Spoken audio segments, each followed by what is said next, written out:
Halo Sobat Tante Irma, yang sudah subscribe saya doakan semoga sehat selalu dan lancar rezekinya. Yang belum subscribe langsung saja pencet tombol subscribe-nya supaya dan semoga apa yang diinginkan segera terwujud. Nikmati ceritanya sampai akhir ya, karena cerita ini menarik dan semoga bermanfaat untuk teman-teman semua.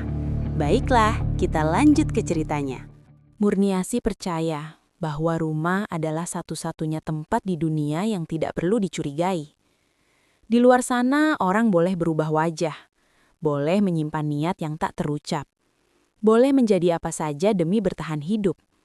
Tapi di dalam rumah, di antara orang-orang yang menyebut dirinya keluarga, segala sesuatu seharusnya jujur, apa adanya, dan aman. Keyakinan itu tidak datang tiba-tiba. Ia tumbuh perlahan, seperti kebiasaan yang diwariskan tanpa kata-kata. Dari ibunya, dari perempuan-perempuan di sekitarnya, dari hidup yang mengajarinya bahwa menjaga rumah berarti menjaga dunia kecil yang paling penting. Rumah Murniasih tidak besar. Dindingnya kusam, atapnya pernah bocor dan ditambal seadanya. Lantainya dingin bahkan saat siang hari. Namun rumah itu rapi, terawat. Setiap sudutnya memiliki fungsi yang jelas. Tidak ada barang berlebihan. Tidak ada ruang yang dibiarkan kosong tanpa arti. Ia menyukai keteraturan. Setiap pagi Murniasih bangun sebelum azan subuh benar-benar selesai berkumandang. Ia berjalan pelan ke dapur, menyalakan lampu kecil lalu menjerang air. Bunyi air mendidih adalah suara pertama yang selalu menyambut hari.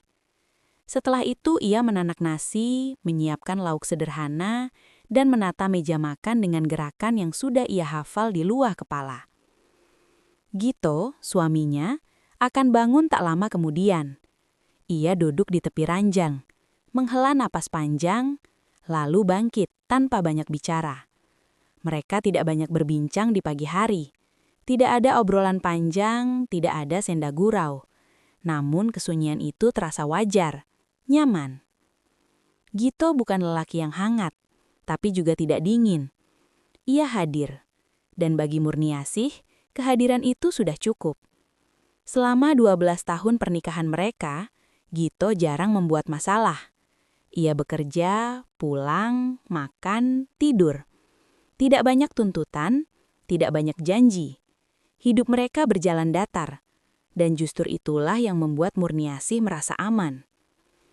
Gito bekerja menjaga sebuah toko kelontong kecil dekat kecamatan. Toko itu tidak pernah benar-benar ramai, tapi selalu ada pembeli. Orang-orang datang untuk membeli kebutuhan sehari-hari. Beras, gula, sabun, rokok. Toko itu menjadi pusat hidup Gito, sementara rumah menjadi pusat hidup Murniasih. Mereka membagi dunia dengan rapi, tanpa saling mengganggu. Murniasih jarang ikut campur urusan toko. Sesekali ia mengantar bekal, atau datang jika Gito memintanya menggantikan sebentar. Selebihnya, ia percaya. Ia selalu percaya.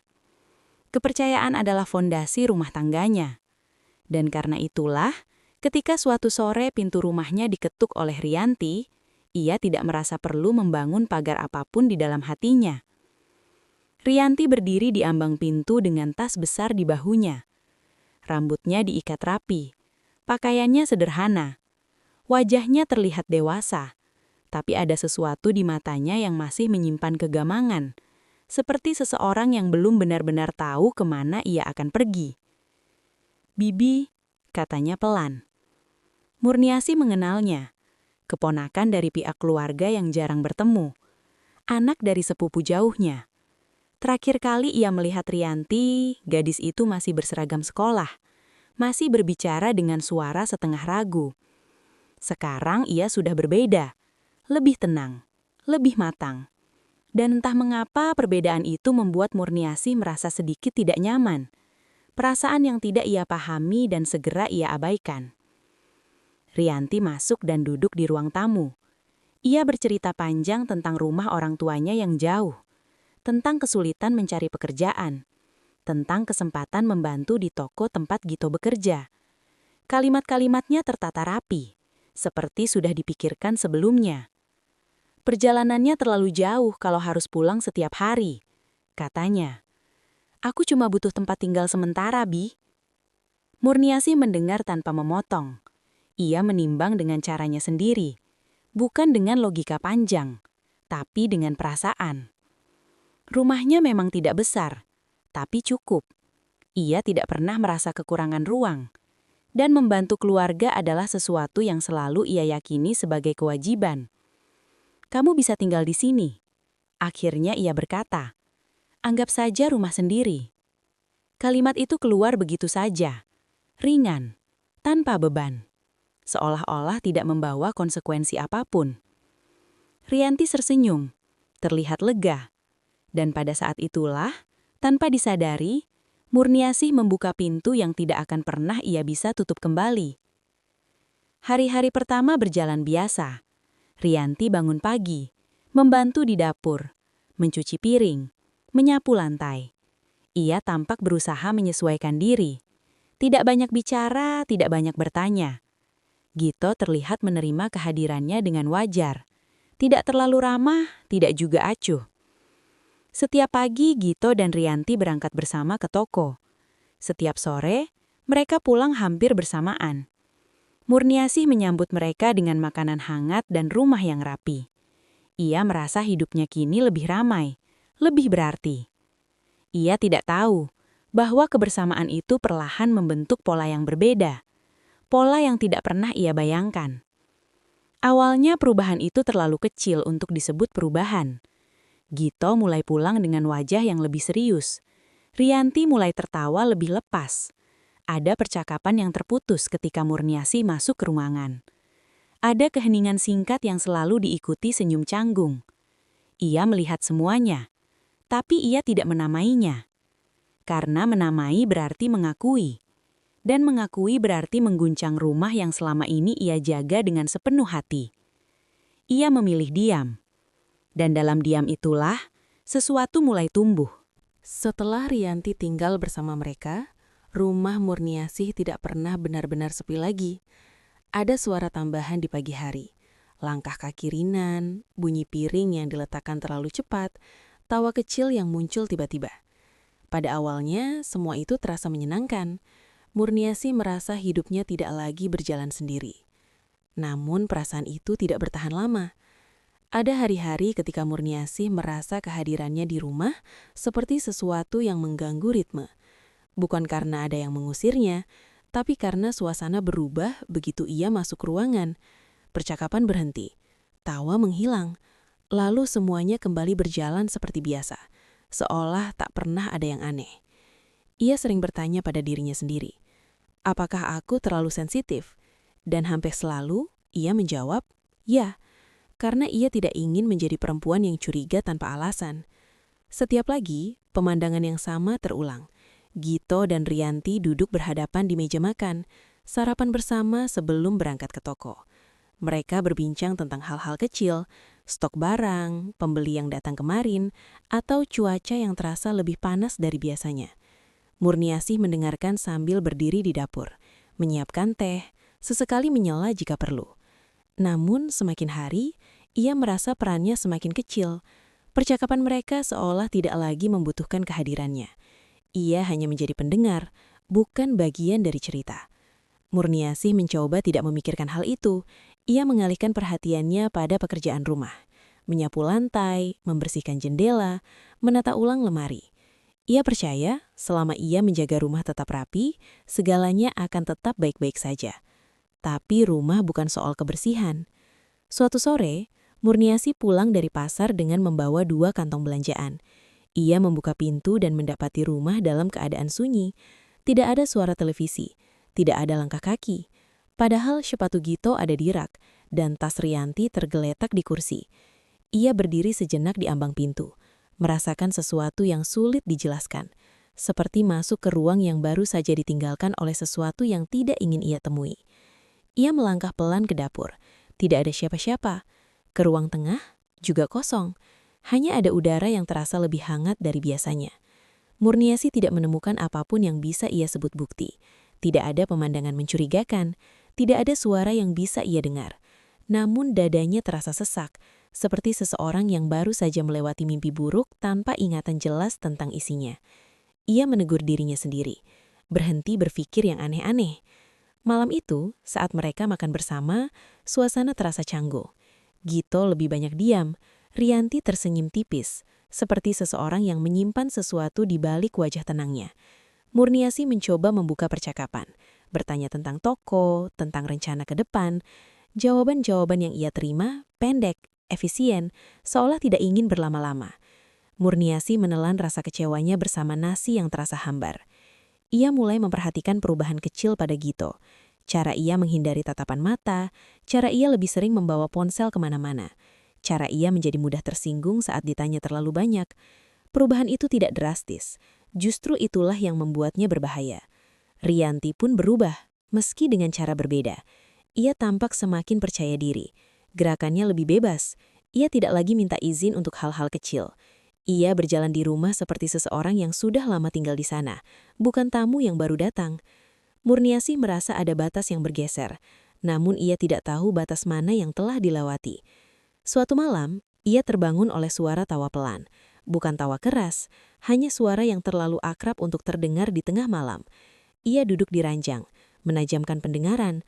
Suara itu datang dari ruang tengah, lalu meredup. Murniasih tidak keluar kamar. Ia berbaring kembali, menatap langit-langit yang gelap. Jantungnya berdetak tidak teratur. Ia mencoba meyakinkan dirinya bahwa ia hanya berhalusinasi karena kelelahan. Namun sejak malam itu, tidur tidak lagi datang dengan mudah. Hari-hari berikutnya, ia mulai sering merasa asing di rumah sendiri. Ada rasa tidak diundang yang tidak pernah diucapkan siapapun, tapi terasa nyata. Ia berjalan di antara dinding-dinding yang ia rawat selama bertahun-tahun, namun kini terasa berbeda. Seperti rumah itu bukan lagi miliknya sepenuhnya. Ia mencoba mengingat kembali keputusannya menerima Rianti. Saat itu, ia merasa menjadi orang baik. Ia merasa telah melakukan hal yang benar. Ia tidak menyangka bahwa kebaikan bisa memiliki sisi lain yang begitu gelap. Murniasih masih percaya pada keluarganya, masih percaya pada rumahnya. Namun kepercayaan itu kini terasa rapuh, seperti kaca tipis yang retaknya belum terlihat, tapi siap pecah kapan saja.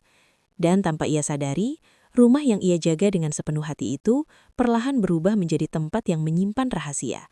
Rahasia yang kelak akan menghancurkan segalanya. Aku mulai menyadari bahwa toko bukan sekedar tempat Gito bekerja. Toko itu seperti dunia kecil yang berdiri terpisah dari rumah. Dunia yang tidak pernah benar-benar kujamah, tapi perlahan memengaruhi segalanya. Setiap pagi, Gito dan Rianti berangkat bersama. Aku mengantar mereka sampai pintu, memperhatikan punggung mereka menjauh. Awalnya itu pemandangan biasa.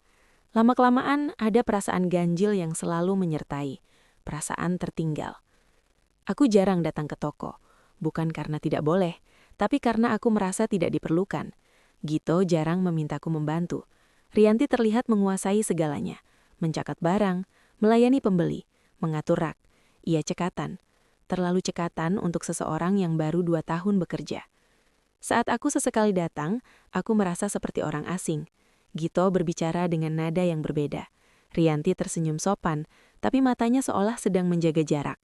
Ada ruang yang tidak bisa kumasuki. Aku mulai sering pulang sore untuk berbelanja. Pasar menjadi alasan yang aman untuk keluar rumah. Aku berkata pada diriku sendiri bahwa aku hanya ingin mencari udara. Tapi sebenarnya, aku ingin menjauh. Rumah terasa semakin menekan. Suatu sore, aku pulang lebih cepat dari biasanya. Matahari belum sepenuhnya turun. Rumah tampak sunyi. Aku masuk perlahan, meletakkan belanjaan di dapur. Saat itu aku mendengar suara dari arah depan rumah. Suara pintu yang baru saja ditutup. Aku berdiri diam. Jantungku berdebar terlalu keras untuk alasan yang tidak jelas. Aku tidak melihat apapun, tidak mendengar apapun lagi. Tapi perasaan itu kembali. Perasaan bahwa aku selalu datang terlambat untuk sesuatu. Malam hari, aku mencoba berbicara pada Gito. Bertanya hal-hal ringan, tentang toko, tentang rencana ke depan. Ia menjawab singkat, datar. Tatapannya jarang bertemu dengan mataku.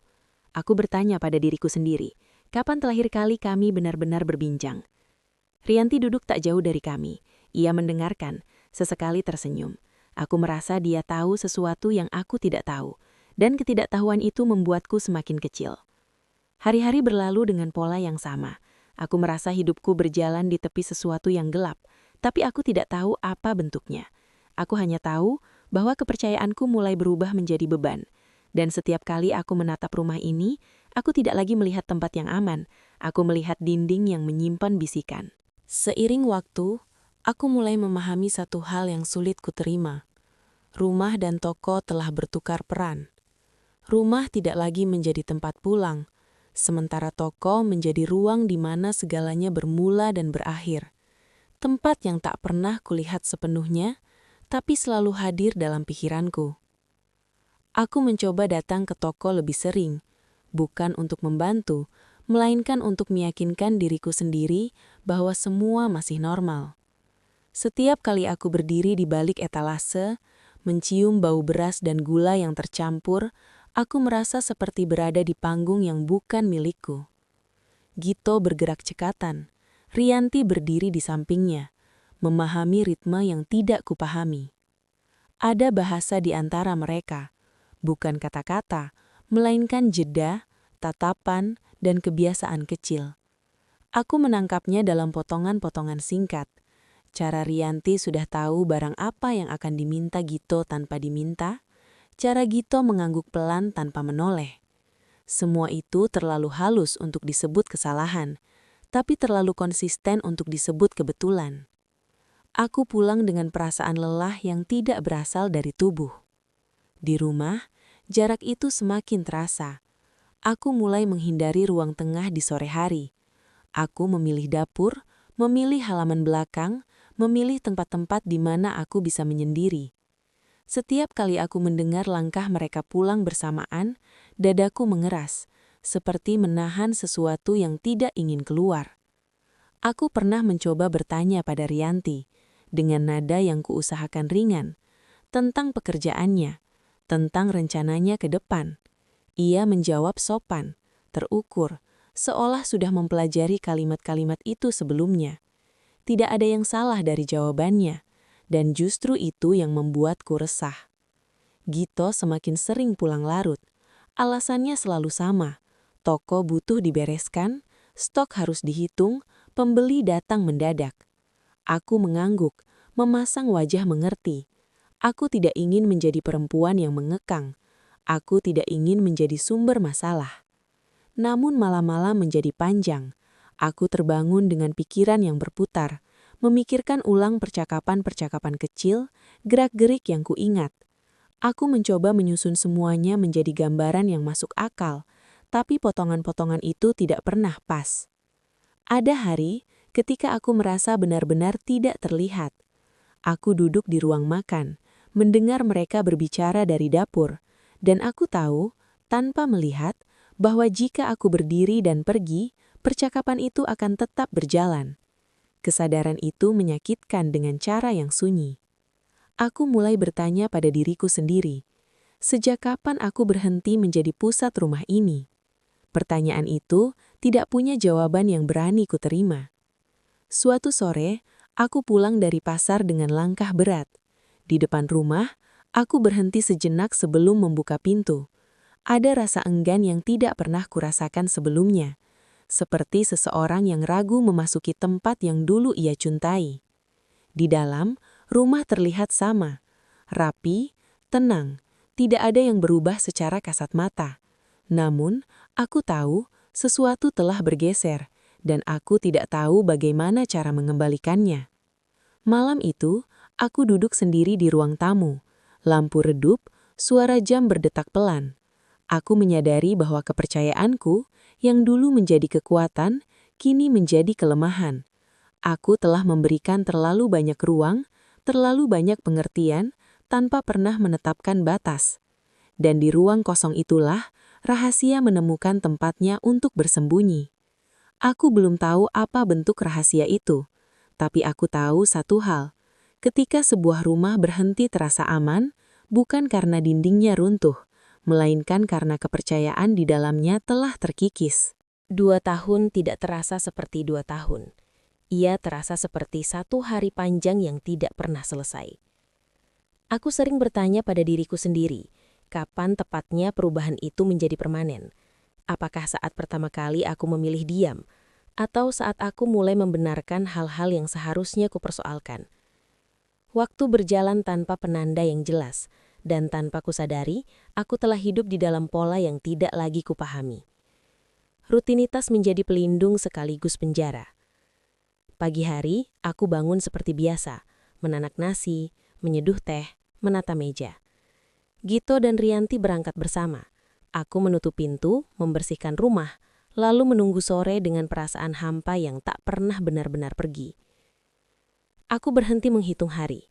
Aku berhenti menandai tanggal. Segalanya terasa sama, dan justru disitulah bahayanya.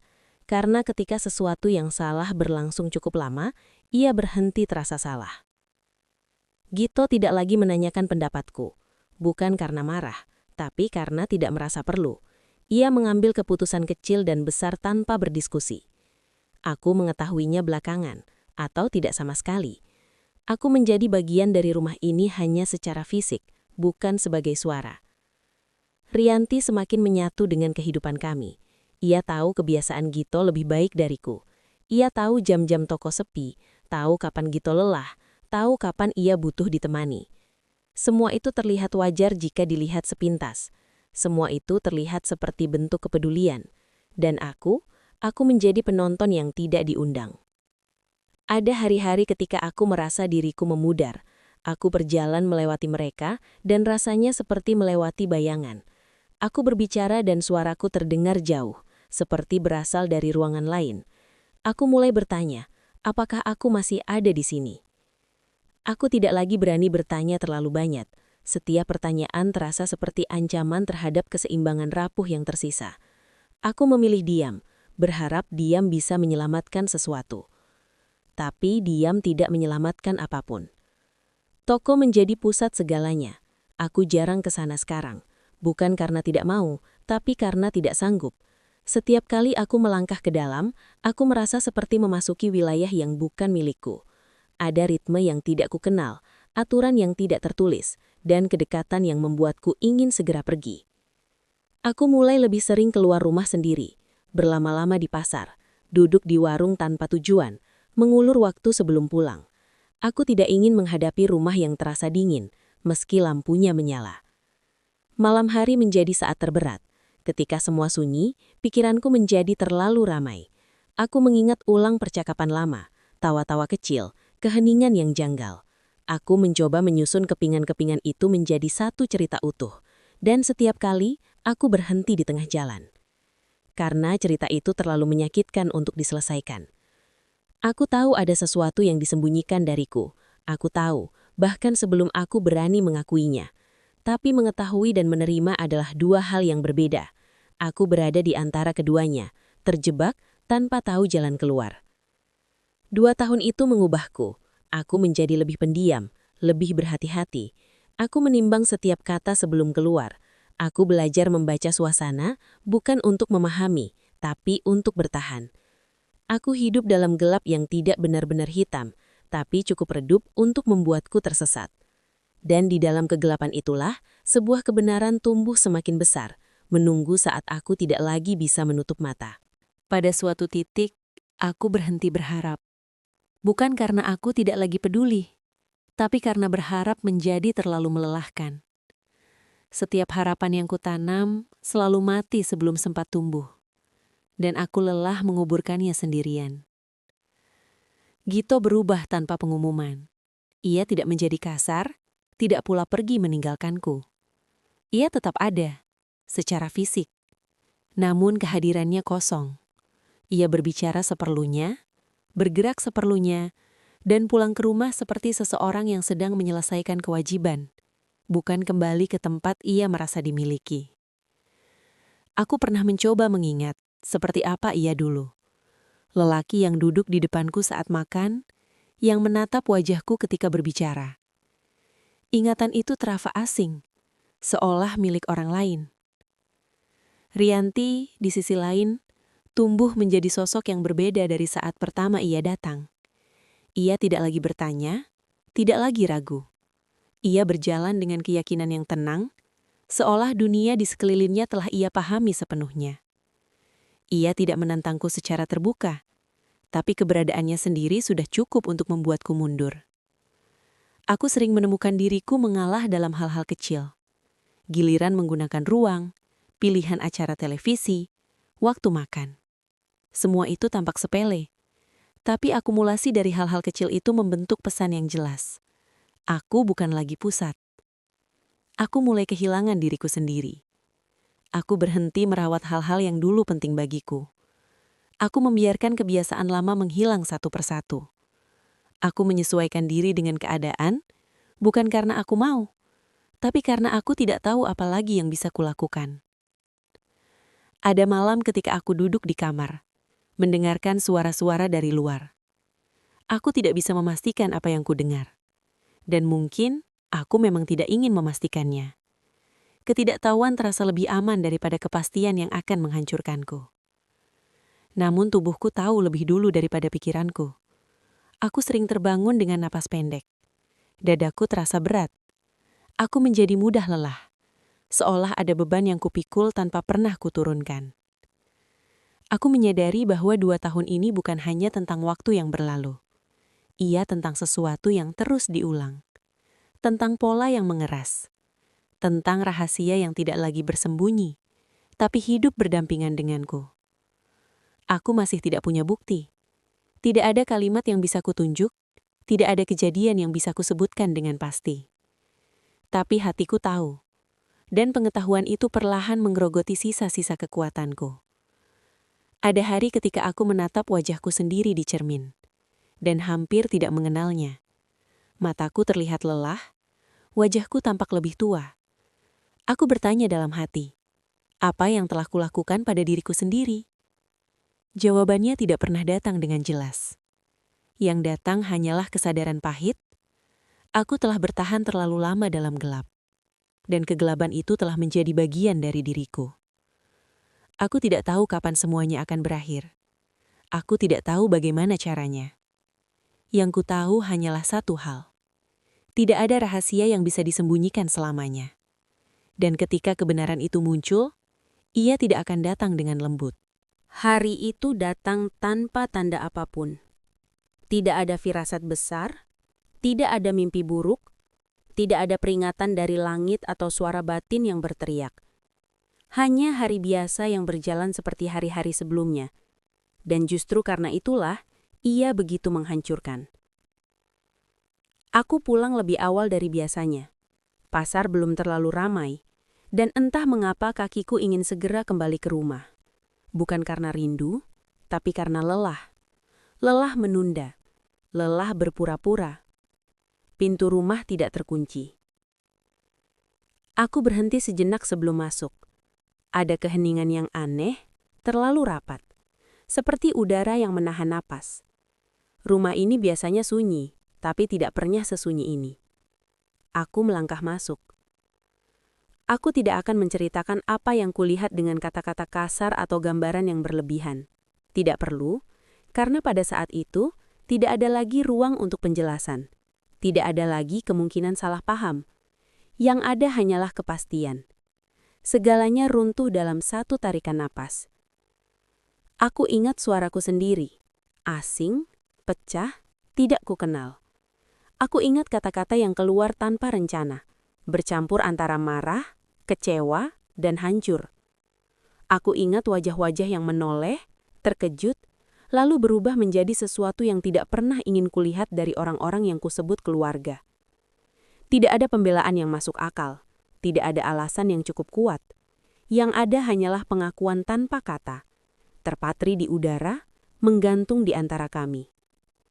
Cekcok itu tidak berlangsung lama tapi terasa seperti selamanya. Emosi yang terkunci selama 2 tahun akhirnya pecah. Aku bukan lagi perempuan yang diam. Aku bukan lagi penjaga rumah yang sabar.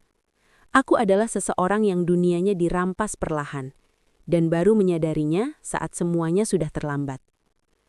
Aku tidak ingat bagaimana tepatnya semuanya berakhir. Ingatanku menjadi kabur, seperti gambar yang terlalu terang lalu menghilang. Yang kuingat hanyalah sunyi setelahnya. Sunyi yang berat, sunyi yang tidak bisa diperbaiki. Ketika kesadaran kembali sepenuhnya, rumah ini tidak lagi sama. dan seseorang yang seharusnya pergi dengan caranya sendiri, tidak pernah bangun lagi. Setelah itu waktu berjalan dengan cara yang aneh. Hari-hari berlalu, tapi rasanya tidak benar-benar bergerak. Rumah ini menjadi ruang gema. Setiap langkah memantul kembali sebagai penyesalan. Aku duduk sendirian di ruang tamu menatap dinding yang sama yang dulu kuusap setiap hari. Dinding itu sekarang terasa dingin, seperti tidak mengenalku. Seperti rumah ini menolak keberadaanku. Gito tidak lagi seperti dulu. Atau mungkin, ia memang selalu seperti ini, dan aku yang tidak benar-benar melihat. Kami hidup di bawah atap yang sama tapi tidak dalam kehidupan yang sama. Tidak ada lagi yang bisa diperbaiki. Dan Rianti, namanya tidak pernah lagi kusebut dengan suara keras. Bukan karena aku membencinya, bukan karena aku ingin melupakannya, tapi karena setiap kali aku mengingatnya, dadaku terasa runtuh. Aku memikirkan semua keputusan kecil yang kuambil. Semua kali aku memilih diam, semua kali aku memilih percaya tanpa bertanya. Aku tidak bisa menyalahkan siapapun sepenuhnya, dan justru itulah yang paling menyakitkan. Karena sebagian dari semua ini adalah akibat dari keyakinanku sendiri. Rumah ini masih berdiri, dindingnya masih sama, lantainya masih dingin, tapi ia tidak lagi menjadi tempat pulang. Ia menjadi pengingat bahwa kepercayaan tanpa batas bisa berubah menjadi senjata, dan kebaikan tanpa kewaspadaan bisa membuka pintu bagi kehancuran. Aku hidup dengan satu kalimat yang terus berputar di kepalaku, siang dan malam, tanpa henti. Ponakanku adalah maut. Bukan karena ia datang membawa kematian, tapi karena sejak ia tinggal di rumahku, hidup yang kukenal perlahan mati. Sampai di sini cerita Tante Irma hari ini. Semoga kalian semua terhibur dan jangan lupa komen dari kota mana saja yang hadir. Sampai jumpa di cerita selanjutnya. Salam sehat dan bahagia.